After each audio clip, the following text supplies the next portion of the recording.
The March for ANZAC Day is one of the great traditions of this country. It was instituted, I think it was 1920 the first time. The Great War concluded in 1918, but I think there was a lot of soldiers still returning home for a couple of years because of the Spanish flu of the time.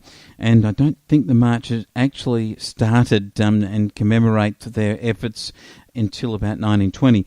That being said, that is still 100 years since ANZAC's marched, and the consequences last year were that they couldn't march. We couldn't go out and watch them. We had to stand on our street corner with a candle at dawn to recognise and to remember their great valiant achievements. But at the same time, when I heard this year that the Victorian government under Daniel Andrews had determined to cancel this year's ANZAC Day march and had gone so early in its quest to have it cancelled, when one has seen just about every other kind of march, the invasion march, we had the Black Lives Matter march last year, it seemed to me that the Andrews government was playing politics with one of our most significant annual events.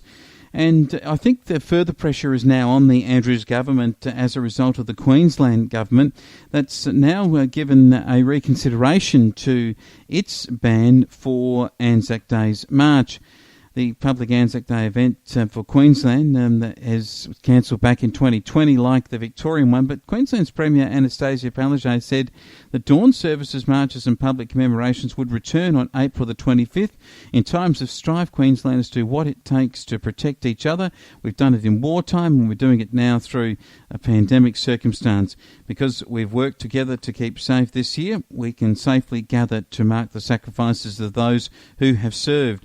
The Victorian opposition has seized on this point of the Labor government in Queensland and asking the Labor government in Victoria to reconsider its position on ANZAC Day. Shadow Veterans Minister Tim Bull spoke with Flow News 24 on Tuesday morning, and he said that Queensland's decision justified the Andrews government reconsidering its position. And you can have a look at that interview at the Flow News 24 podcast. Get it up on your player, and it'll come up if you just go Flow News 24, all one word. 24 is the number. And when asked if the Queensland announcement was something the Andrews government should consider, Mr. Bull said clearly yes and absolutely we should, and he made it clear that the announcement that had been made for the cancellation of Victoria's ANZAC Day march was a long way out from ANZAC Day. And when you consider we've had music festivals going ahead on the Mornington Peninsula with large crowds, we've also got the Moomba Festival going ahead in March. 6 weeks out before ANZAC Day, the plans have been put in place for other major festivals to be held around Melbourne. Clearly, we can put some arrangements in place for ANZAC Day. I don't think anybody disagrees. The RSL certainly doesn't, and their comments to Flow News 24 on Tuesday morning would indicate that they're trying to get government to reconsider that position, and that the Victorian government has been contacted. Premier Andrews has told reporters as of Tuesday that he wants ANZAC Day to be as normal as possible, but says it's too soon to say what commemorations will look like. I can't say any more.